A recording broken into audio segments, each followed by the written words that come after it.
పునరుద్ధానపు వివరణ అని రాసుకో నీ గుర్తుంటానికి. ఇందులో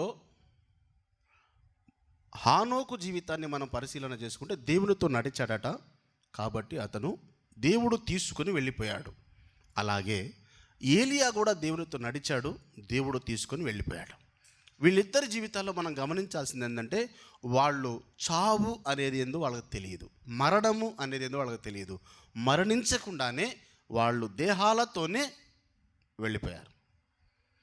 ఇంకొకళ్ళు కూడా ఉన్నారండి ఈ విషయంలో, ఇంకోటి కూడా చెప్పాలా. కొరాహు సంబంధులు కూడా వాళ్ళు చావలా, బ్రతికుండగానే భూమి నోరు తెరచి పాతాళంలోకి పడవేయబడ్డారు వాళ్ళు. ఈ రెండు కొంచెం జాగ్రత్తగా వినండి చాలు. వాళ్ళు బ్రతికుండగానే పాతాళం లోపల వేయబడ్డారు. అలాంటి సిచ్యువేషన్, అలాంటి ఒక సంఘటన కూడా బైబిల్ గ్రంథంలో రాయబడి ఉంది. వాళ్ళు ఎవరు అంటే దైవ సేవకుని మీదకి తిరుగుబాటు చేసిన వాళ్ళు. దేవుడు నియమించిన నాయకుని యొక్క నాయకత్వాన్ని తృణీకరించినందున ప్రజలను దేవుని నాయకుని మీద తిరుగుబాటు చేయడానికి రేపినందున శిక్షించబడినటువంటి వ్యక్తులు కొరాహు, అబీరాము, దాతాను, వాళ్ళ సంబంధులు. అది సంఖ్యాకాండంలో ఉంటుంది. ఇప్పుడు అవన్నీ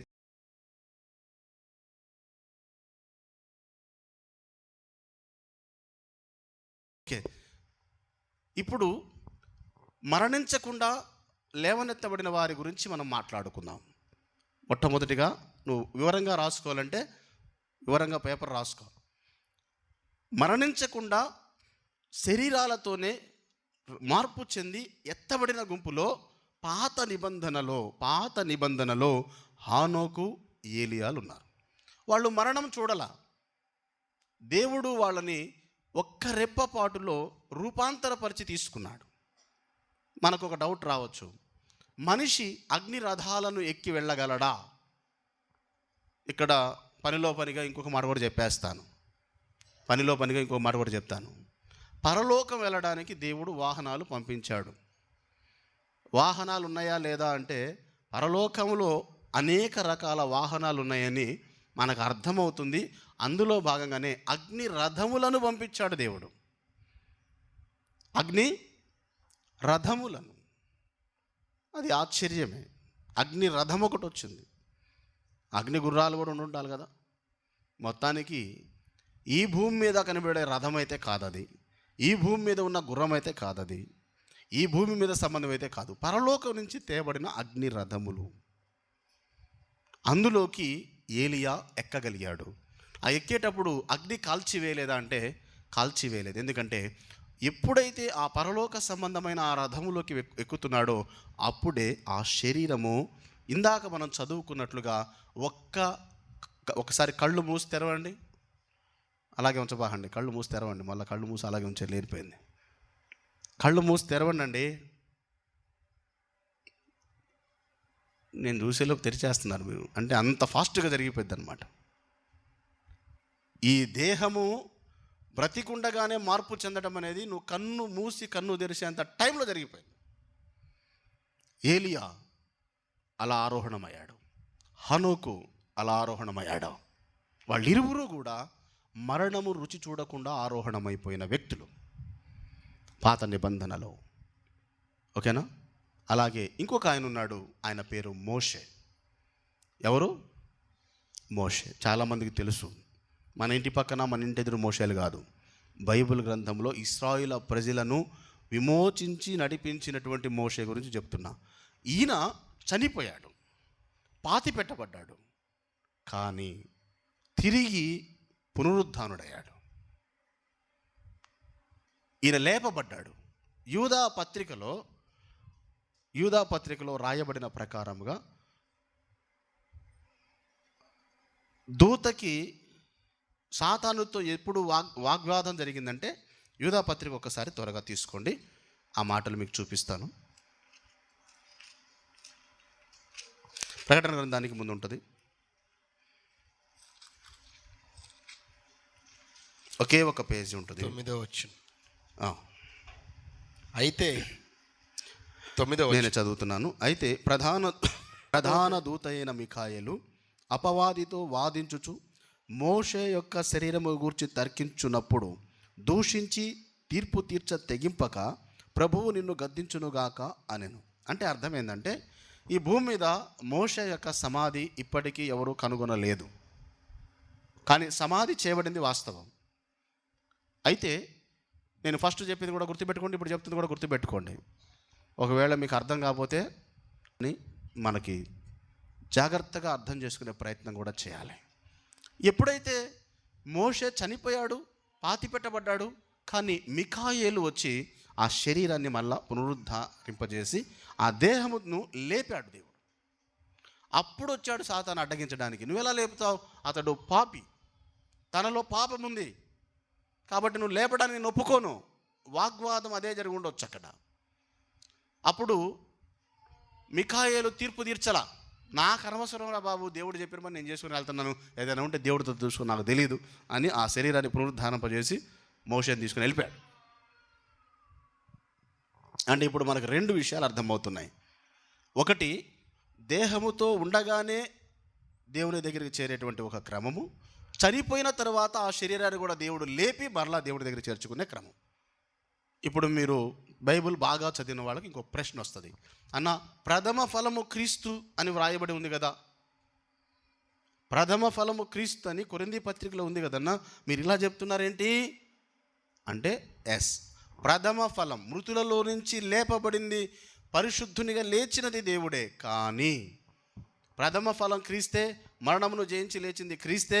కానీ ఇక్కడ మనం గ్రహించాల్సింది ఏంటంటే, ఈ యేసు ప్రభు, మన ప్రభు అయిన యేసుక్రీస్తు వారి లోకానికి వచ్చి ప్రాణం పెడతాడు అన్న సంగతి దేవుని ఆలోచన ప్రపంచంలో ఈ సృష్టి ఆరంభము కాక మునిపే ఆయన ఆలోచన ప్రపంచంలో ఆయన బలియాగము జరిగిపోయింది, పునరుద్ధానం కూడా జరిగిపోయింది. కాబట్టి ఆ జరగబోతున్న దానికి సాదృశ్యంగా మోషేని లేపాడు. మోషేని ఎలా లేపుతావు? తప్పు కదా అంటే, న్యాయం కాదు కదా అంటే, ఒరే బాబు నాకు తెలియదు అంటే ఒకటే చెప్తాడు, నా కుమారుడు రాబోతున్నాడు, పాపుల కొరకు ప్రాణం పెట్టబోతున్నాడు, మరణపు ముళ్ళు జయించి లెగవబోతున్నాడు, ఆ లెగిసిన తర్వాత అందరి మరణాలను తెంపబోతున్నాడు, కాబట్టి దానికి సాదృశ్యంగా మోషేని లేపుతున్నాను. జరగలేదు కంటే జరిగిద్దాయ్ మటుండు. అది విషయం. అర్థమైందా? స్తోత్రం చెప్పండి అందరూ ఒకసారి గట్టిగా గట్టిగా చెప్పండి. నిజంగా మీకు అర్థమవుతుందని నేను చెప్పేది? నిజంగా అర్థమైన వాళ్ళు చేతులు ఎత్తండి. ఎందుకు కొంతమంది చేతులు ఎత్తట్లేదు? సరే, అర్థమైనంతవరకు సరిగ్గా చేతులు ఎత్తండి. Very good. ఇప్పుడు నేనేం చెప్పాను? పునరుద్ధానం గురించి చెప్పాను. ఓకేనా? ఎవరి గురించి ఇది చెప్తున్నానంటే, ఈరోజు యేసు ప్రభువుని నమ్ముకొని మారు మనస్సు పొంది నా పాపములన్నీ కడిగి వేసుకుంటాను అని తీర్మానం చేసిన వాళ్ళందరూ, నువ్వు పాపం, ఎవరికి పరలోకము, ఎవరికి ఈ పునరుద్ధానము, ఎవరికి ఈ దేహాలు అక్షయ దేహాలుగా మార్చబడతాయి రెప్పపాట్లు అంటే, ఎవరికి ఇది జరుగుతుంది అంటే యేసుక్రీస్తు రక్తంలో కడగబడిన వ్యక్తులకు, తమ జన్మ కర్మ పాపములను కడుక్కున్న వ్యక్తులకు. పాపములో ఉన్న వ్యక్తులకు కాదు, పాపము కడుక్కున్న వ్యక్తులకు. పాపం కడుక్కోవటం అంటే ఏంటి? నేను పాపినని గ్రహించి ఆ పాపము కడగబడు నిమిత్తము యేసుక్రీస్తు రక్తములో కడగబడు నిమిత్తము బాప్తిస్మము అనేది ఎవరు పొందుతున్నారో వారు తమ జన్మ కర్మ పాపముల నుంచి విమోచించబడ్డారు. వాళ్ళకి మాత్రమే నిత్య జీవాన్ని దేవుడు సిద్ధపరిచాడు. హల్లెలూయా. గట్టిగా చెప్దాం ఒకసారి.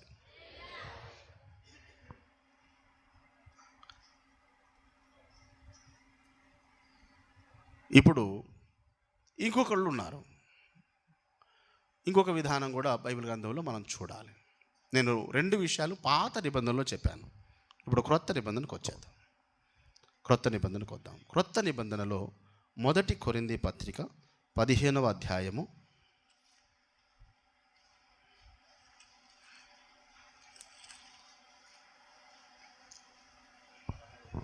51 నుంచి మనం చదువుదాం. ఇదిగో మీకు ఒక మర్మము తెలుపుచున్నాను. మనమందరము నిద్రించము గాని నిమిషములో ఒక్క రెప్పపాటున కడబూర మ్రోగగానే మనమందరము మార్పు పొందుదుము. బూర మ్రోగెను, అప్పుడు మృతులు అక్షయులుగా లేపబడుదురు. మనము మార్పు పొందుదుము. క్షయమైన ఈ శరీరము అక్షయతను ధరించుకొనవలసి ఉన్నది. మర్త్యమైన ఈ శరీరము అమర్త్యతను ధరించుకొనవలసి ఉన్నది. ఈ క్షయమైనది అక్షయతను ధరించుకొనినప్పుడు, ఈ మర్త్యమైనది అమర్త్యతను ధరించుకొనినప్పుడు విజయమందు మరణము మృంగివేయబడెను. వ్రాయబడిన వాక్యము నెరవేరును. ఓ మరణమా, హల్లెలూయా. ఇక్కడ మనం గ్రహిస్తే చాలా స్పష్టంగా దేవుడు చెప్తున్న మాట ఏంటంటే, మరణము అనేది ఎలా వచ్చిందంటే పాపాన్ని ఆధారం చేసుకొని వచ్చింది. ఆ పాపాన్ని కలవరి శిలువ రక్తములో ఆయన ఎప్పుడైతే ఈ భూమి మీదకి వచ్చి శిలువ యజ్ఞము జరిగిపోయిందో పాపమునకు వెల చెల్లించాడు. ఆ పాపపు వెలను ఆశ్రయించిన వారందరికీ ఈ పునరుద్ధానములో పాలిభాగాన్ని దేవుడిచ్చాడు.